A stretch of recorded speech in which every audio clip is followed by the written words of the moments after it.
Começa agora TCast, o seu podcast de teologia.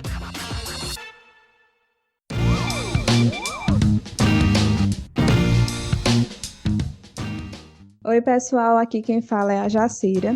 Sejam todos muito bem-vindos ao meu podcast. Aqui eu falo sobre teologia, missões e feminilidade bíblica. Em alguns instantes você irá ouvir mais um dos meus episódios aqui no Teologicamente. Então, não sai daí, porque eu volto já.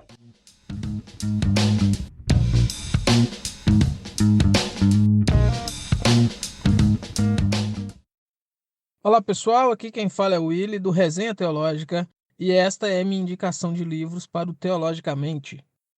A editora Monergismo, ela lançou em 2017, no período dos 500 anos da Reforma Protestante, um livro do Michael Reeves, com a apresentação aí do Franklin Ferreira e do pastor Luiz Saião, que se chama A Chama Inextinguível, Descobrindo o Cerne da Reforma.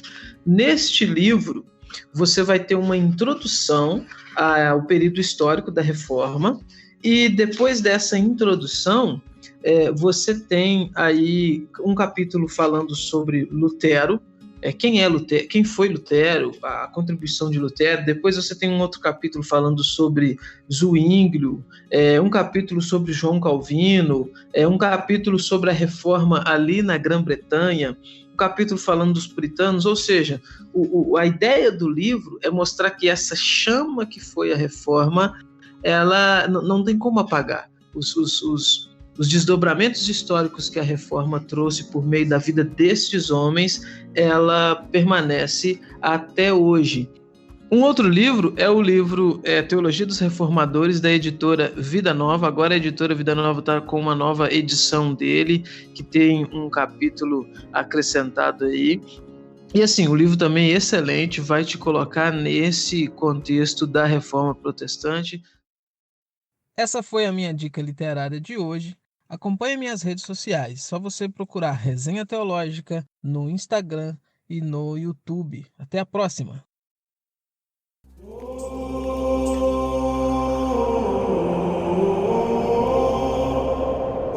A Bíblia não é um livro teológico, mas sim um livro missiológico. A Bíblia conta uma única história, a história da missão de Deus. E essa missão é Deus convocando pessoas, chamando pessoas, instituindo pessoas para participar junto dele de sua missão. E a missão é resgatar homens e mulheres perdidos em pecado e trazê-los para si próprio, restaurando a comunhão primeira que nós tínhamos com ele. Irei fazer um panorama geral da Bíblia para que a gente possa compreender o tanto que sim, as Escrituras, na verdade, revelam um Deus missiológico, um Deus em missão.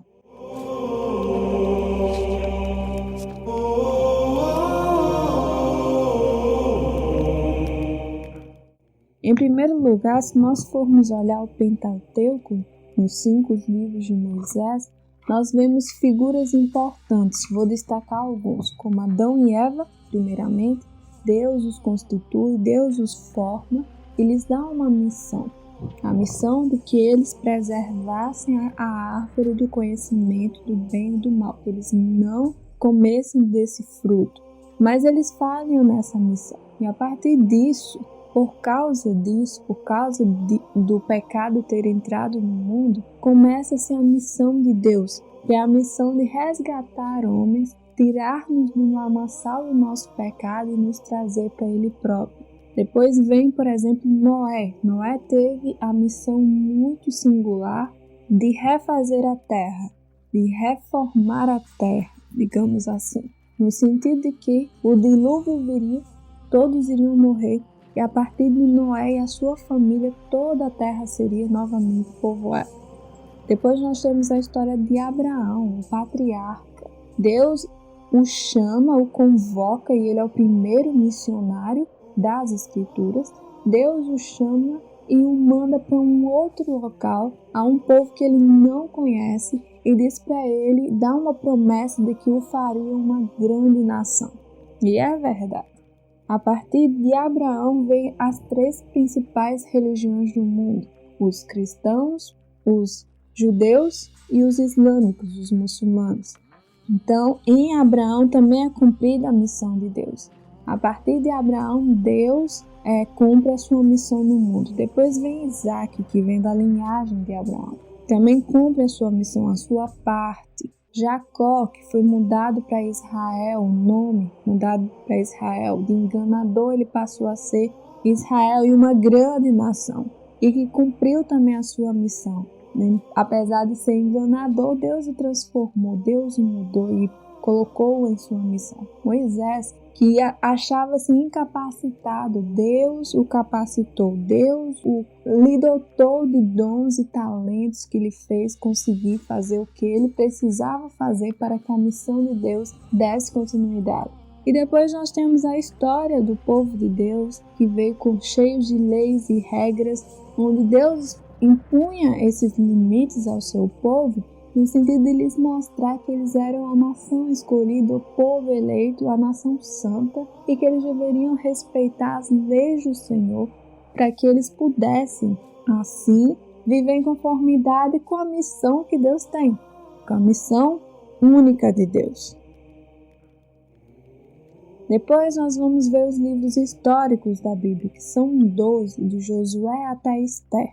E eu irei destacar algumas figuras importantes, como Josué e Caleb, sucessores de Moisés, que não foram na onda de todo o povo, muito pelo contrário, eles confiaram em Deus, confiaram nas promessas de Deus. Depois vieram os juízes, depois os reis, Esdras, Neemias e Esté, que não se conformaram com Israel em como os israelitas viviam, e eles foram luzes, lâmpadas, brilharam em sua nação e fizeram a diferença. Deus os chamou para missões especiais, missões específicas, e eles cumpriram isso. Após isso, Deus vai nos mostrar os livros sapienciais, que são 5. Jó, que vai nos ensinar como sofrer, existem maneiras de sofrer. Salmos, que vai nos ensinar como orar. Provérbios, que vai nos ensinar como ter sabedoria. Eclesiastes, que vai nos ensinar como viver. E Cantares, ou Cântico dos Cantos, que nos ensina como amar. Tudo isso, Deus está moldando os nossos corações, as nossas mentes, as nossas ações, de modo que a gente ande em conformidade com o que Ele quer para nós e assim a gente anda em conformidade com a missão dEle. Porque a gente não tem como fazer parte da missão dEle se a gente não agir como Ele institui que a gente age. É por isso que Deus nos dá diretrizes de como agir em cada situação. Depois dos livros sapienciais, nós aprendemos com os profetas maiores, e o título de maior e menor é mais no sentido de capítulos, né? Alguns livros dos profetas têm mais capítulos e outros têm menos, por isso maiores e menores. Mas os profetas como um todo, eles nos ensinam sobre as questões da denúncia de pecado do povo de Deus e o confronto da parte de Deus para com o seu povo. Deus é um Pai amoroso, sim, mas Ele confronta o seu povo justamente porque Ele quer que o povo viva em santidade e viva em conformidade com a missão dEle, com a missão que Ele tem para o mundo. Daí o Antigo Testamento acaba com os profetas e aí nós conseguimos perceber que todos os homens e mulheres que estão e as mulheres que estão no Antigo Testamento foram usados poderosamente por Deus em sua missão e assim impactaram suas gerações e o mundo. Apesar de seus pecados, apesar de seus erros e tudo mais, nós percebemos Deus os usando poderosamente, de modo que eles transformaram o mundo, de modo que eles assim prefiguraram, eles estiveram apontando para aquele que haveria de vir a partir de suas ações e permaneceram de acordo com a missão que Deus tinha para eles. Eles cumpriram a missão e propósitos para os quais Deus os formou, porque os propósitos de Deus nunca falham. Os propósitos de Deus sempre permanecem, sempre são cumpridos.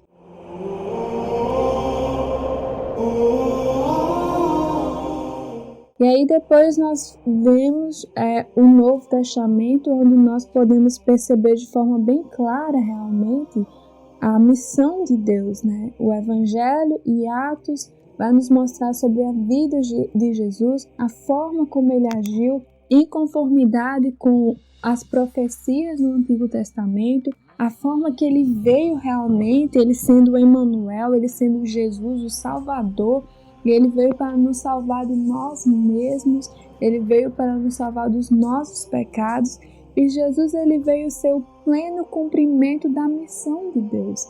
Ele veio para nos mostrar de forma muito clara o que Deus realmente quer com as pessoas, o que Deus realmente exige de nós e como é que nós devemos viver em conformidade com essa missão de Deus. Depois, no livro dos Atos, nós vamos ver que os apóstolos foram impactados de uma forma tão incrível e tão intensa pela vida de Jesus, que eles viveram também de uma forma extremamente intensa e eles transtornaram o mundo deles. Eles foram relevantes porque eles entendiam a missão de Deus e eles viveram por essa missão, inclusive também morreram por essa missão. E eles não tinham a vida deles como preciosos, muito pelo contrário. O importante para eles era cumprir a missão de Deus. O importante para eles era propagar a missão de Deus. O importante para eles era viver a missão de Deus. Eles entendiam o propósito para o qual eles foram feitos. E é por isso que eles viveram em conformidade com esse propósito, inclusive entregaram suas vidas por causa desse propósito. Eles sabiam a missão de Deus e a missão que Deus tinha para eles. E eles viveram e morreram em conformidade com isso.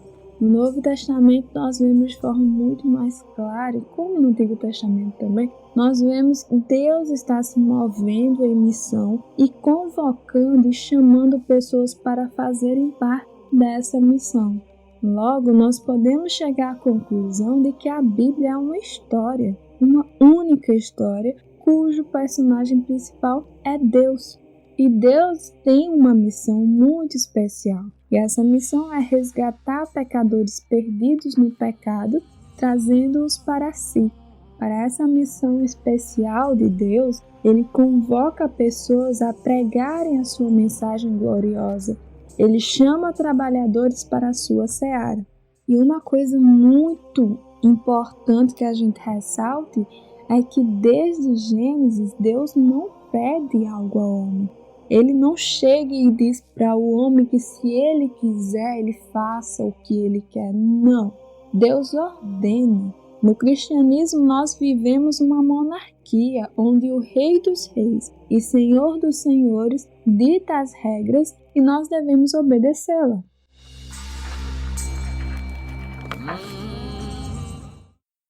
O podcast é uma mídia que cresce a cada dia e nós do Teologicamente não ficamos de fora dessa. Você pode nos encontrar nas principais plataformas de streaming. Lá você encontrará temas bíblicos variados, entrevistas e o devocional reformado Aprendendo com o Texto. Fique ligado, episódios mensais e semanais. Inscreva-se já na sua plataforma de podcast favorita. Nos vemos por lá.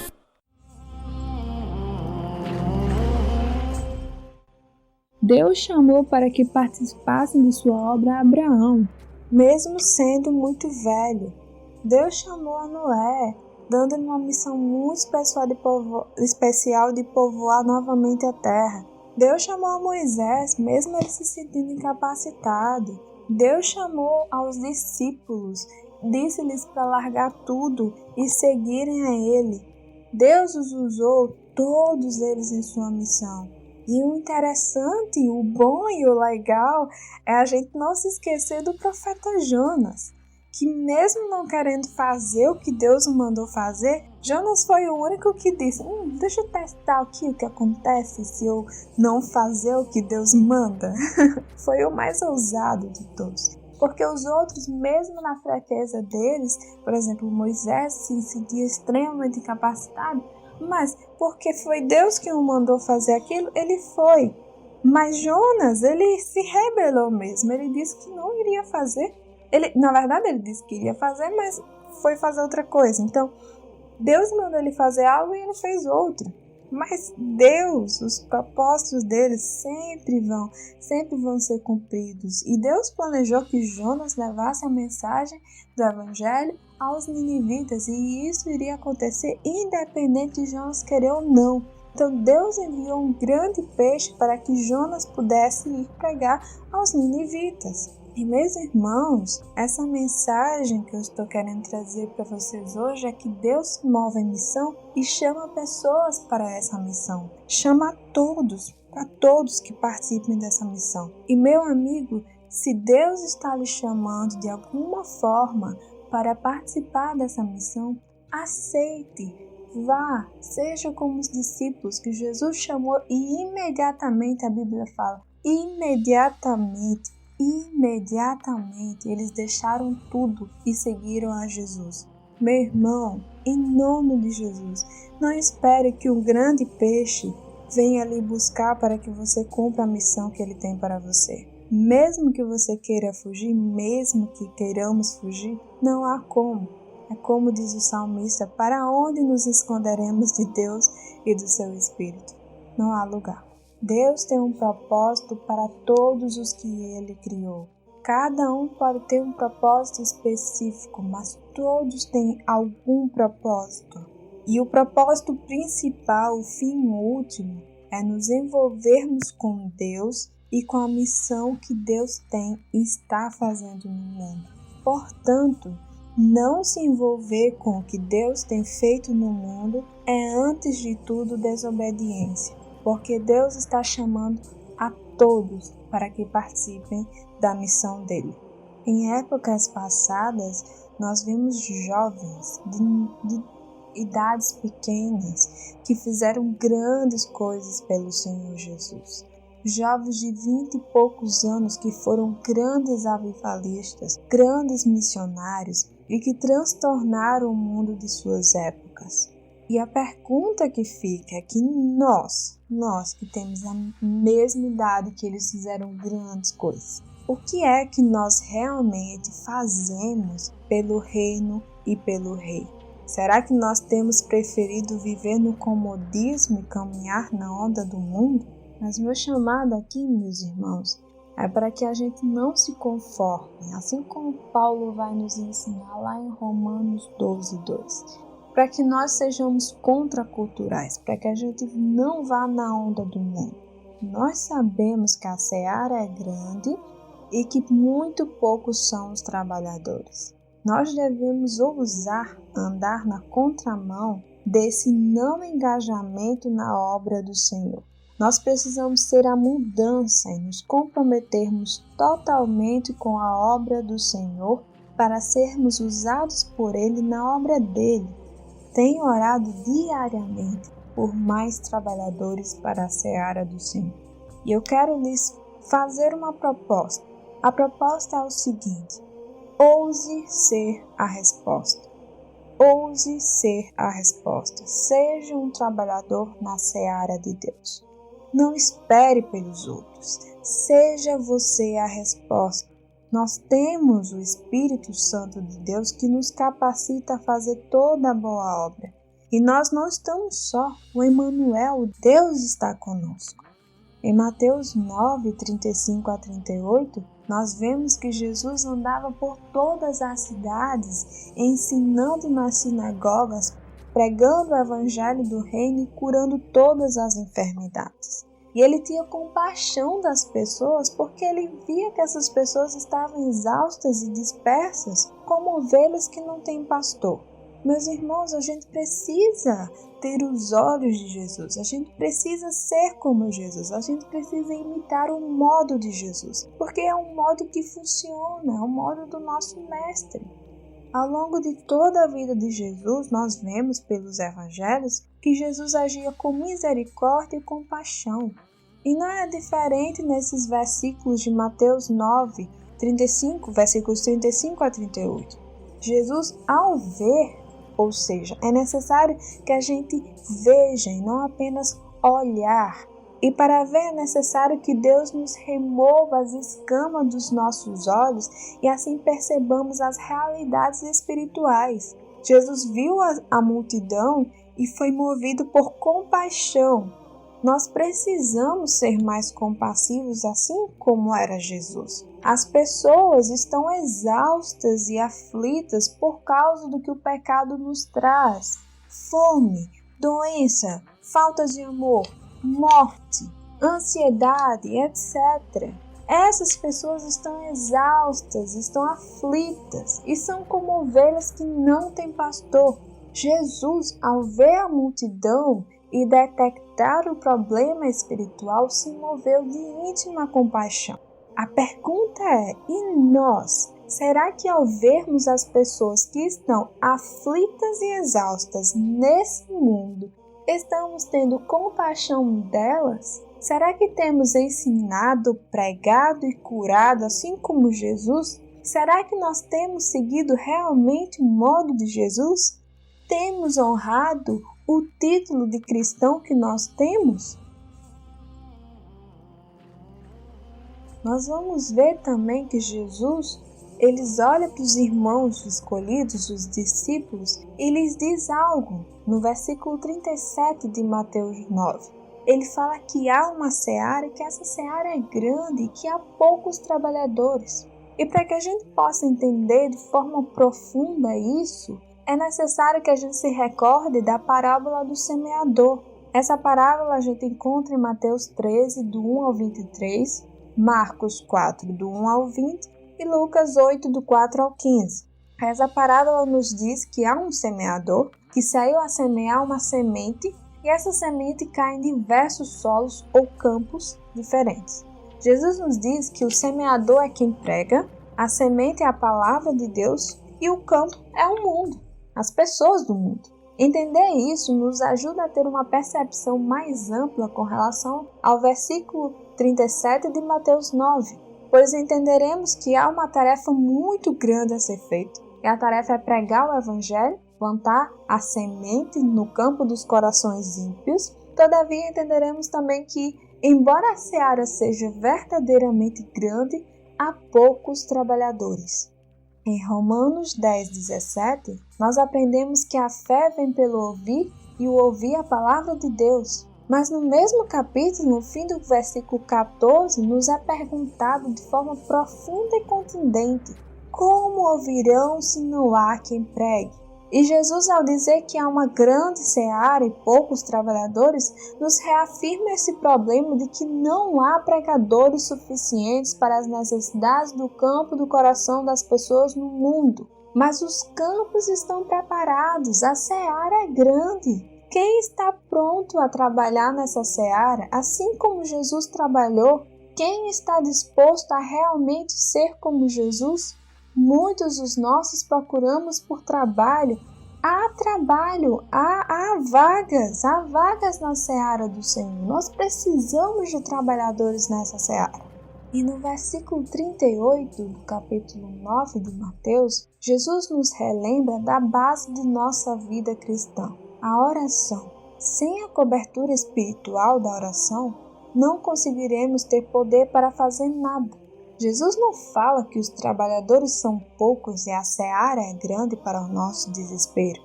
Ao contrário, Jesus fala que a seara é grande e poucos os trabalhadores para nos mostrar a nossa dependência do Senhor da seara. A oração nos faz dependentes do Senhor. E é ao orarmos e clamarmos ao Senhor por mais trabalhadores para a sua própria seara, é que Ele se move e move corações para trabalharem por Ele, assim como foi em toda a história. Jesus nos disse, no versículo 38, orai, pois, ao Senhor da seara que envie trabalhadores para a sua seara. Nós devemos orar. Nós precisamos depender mais do Senhor. E como eu disse, eu tenho orado diariamente por mais trabalhadores para a seara do Senhor. E eu quero encorajar você novamente a ser a resposta. Ouse ser a resposta. Por fim, para encerrar esse podcast, eu queria que a gente meditasse sobre Isaías 6, do 1 ao 8. Nesses versículos, nos mostra que Isaías se desespera pelo fato do seu pecado e pelo fato de viver, por ter os lábios impuros e viver no meio de povo de impuros lábios. Mas o anjo, ele vai purificar a boca de Isaías. E o Senhor, no versículo 8, vai dizer algo muito importante. O Senhor diz assim: quem irei eu enviar e quem irá por nós? E Isaías vai dizer: aqui estou eu, envia-me. Vou repetir, o Senhor diz lá para Isaías: quem irei eu enviar e quem irá por nós? E Isaías respondeu: aqui estou eu, envia-me. Amados, Deus continua perguntando: quem irei eu enviar e quem irá por nós? Nós vimos, a seara é grande e poucos são os trabalhadores. Deus está nos perguntando: quem irei eu enviar e quem irá por nós? A minha pergunta é: se você terá a ousadia de responder como Isaías e dizer: aqui estou eu, envia. Queridos, no mundo atual, 42% da população mundial é de não alcançados. Isso significa que mais de 3,11 bilhões de pessoas do mundo que estão com menos de 2% de presença evangélica. Há pelo menos 7.033 povos não alcançados. E o maior povo não alcançado são os povos muçulmanos. Esses números devem nos mover a fazer algo. Nós precisamos nos envolver e fazer parte com Deus da missão dele, do que ele tem feito no mundo. Nós precisamos obedecer ao Senhor e não romantizar a obra missionária como se fosse um pedido do Senhor Jesus. Não é um pedido de Jesus, é uma ordem. Deus disse, Jesus disse: ide por todo mundo, é uma ordenança. Nós precisamos parar de romantizar como se fosse para uns e não para outros, é para todos os seus discípulos. Esses dados devem nos perturbar. Nós clamamos, nós pedimos que Jesus retorne, mas Jesus disse em Mateus 24:14 que ele só retorna quando todos ouvirem sobre ele. E nós acabamos de escutar e ver que existe 42% da população mundial que ainda não ouviram, não sabem que Jesus, não sabem de Jesus, não sabem que existe uma esperança para eles. Irmãos, eu quero encorajar vocês para que vocês tenham a mesma ousadia para ser a resposta a essas orações que vários irmãos temos feito para que haja mais trabalhadores para a seara do Senhor. Que vocês possam dizer a pergunta de Deus que ele tem feito. Deus tem dito: quem irei eu enviar e quem irá por nós? Que seja você a resposta, que você fale igual a Isaías e diga: aqui estou eu, envia. Deus te abençoe, meu irmão, minha irmã.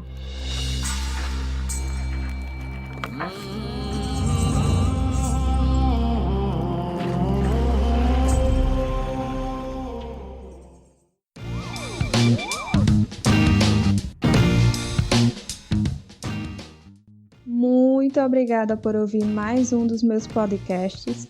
Me acompanhe nas redes sociais @JaciraPVM e entre em contato comigo. Até a próxima!